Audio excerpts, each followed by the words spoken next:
me sfungjerët duhet jemi pak më të durueshëm, se mbledhin më tepër, kanë më shumë mikrobe. Kemi një procedurë, përveç se kësaj që sqaruam, është e njëjta me sapunin e duarve, pastaj mund t'i hedhim pak uthull, është edhe me anë të mikrovalës.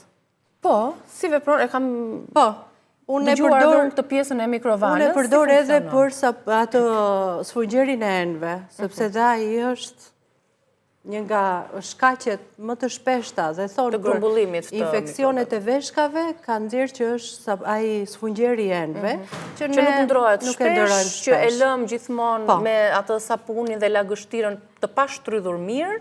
Kush nuk ka mikroval, thjesht në një tenxhere hidhi ilaç enësh, pak uthull, edhe lë të zjej.